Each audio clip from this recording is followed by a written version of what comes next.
Hey YouTube, this is epicstarly here with a standard battle against my friend Rachel, otherwise known on YouTube as aardvark4991. This is just a standard wireless battle. We were having some fun here, and so let's get started.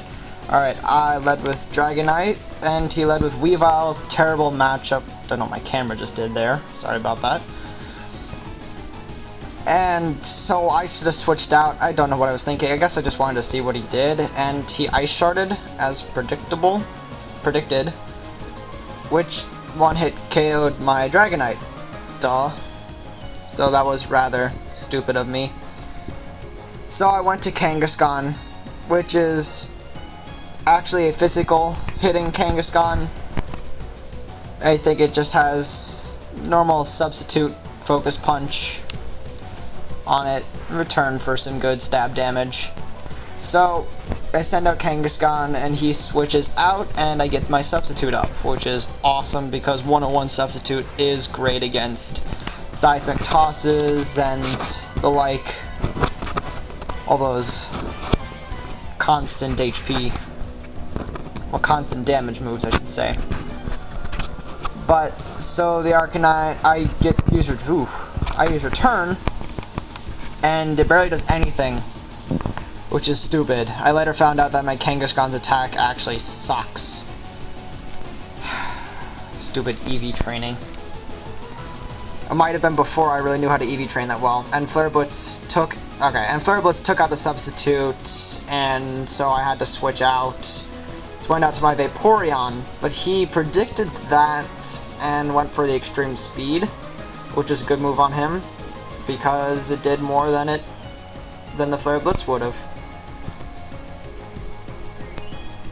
And so now he toxic my Vaporeon, which is a pain in the butt because Vaporeon really only has one thing going for it, and that's its HP.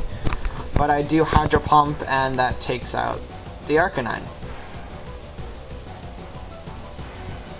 I do like having Hydro Pump on my Vaporeon.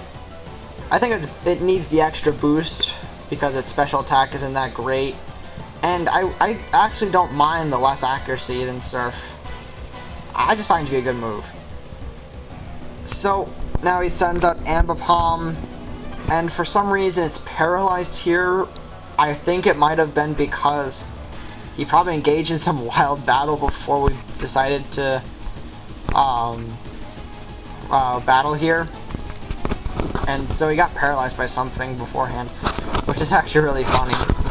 But I guess we just decided to play through it, and so he faked out like all Ambipoms do, and Technician actually does a substantial amount of damage on my Vaporeon, and he finished it with return.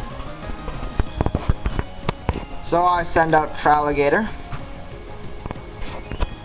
and I get my Dragon Dance up, and Ambipom gets the Para-Hacks, which is hilarious because it shouldn't be paralyzed. Oh well, I remember us having a good laugh about that.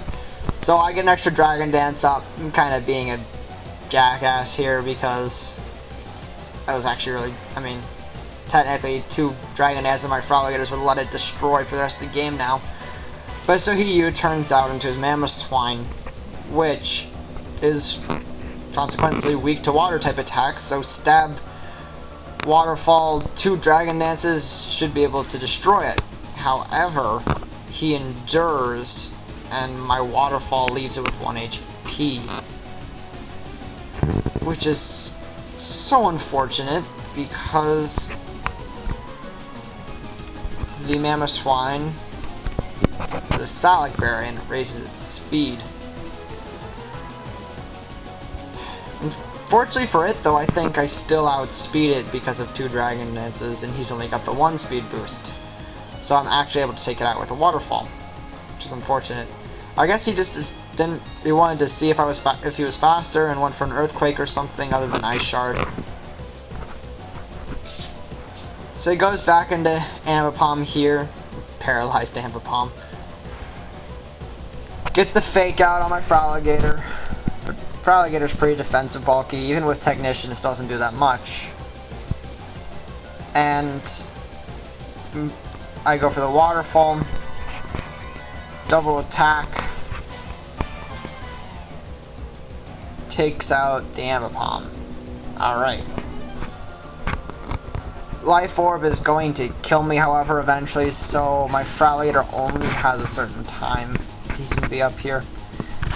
He switched into the Weavile, and here I should have switched out, but I didn't want to because he has 2 Dragon Dances on him, so I just leave him in as death fodder because I knew he was going to Ice Shard there. Oh well, there's not much I could do. If I had switched out, I would have lost all my bonuses on him from the Dragon Dances.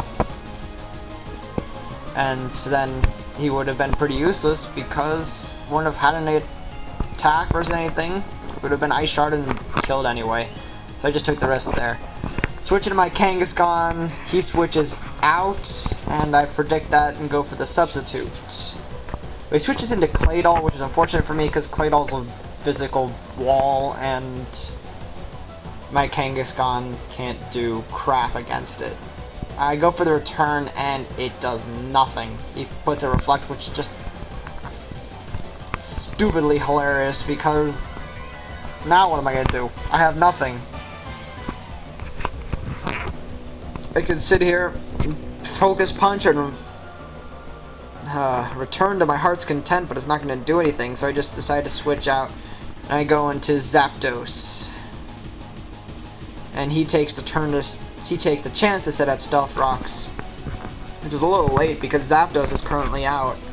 I think we each only have 2 Pokemon left, and my only other one is Kangaskhan, who won't take that much Stealth Rocks damage. So I Signal Beam, which is, I think, a pretty original move to have on a Zapdos, because I just like having it on it. I think it's different and unique, but here it doesn't even matter because he just explodes and takes out both of us, which really helps me because the Claydol was going to be a pain in the butt otherwise. And now, unfortunately, all I'm left with is Kangaskhan versus a Marowak, and seeing how much my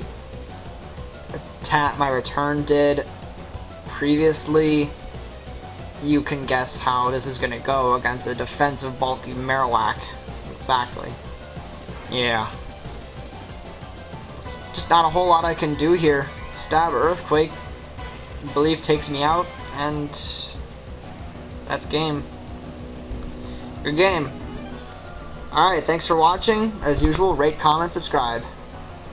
Thank you all.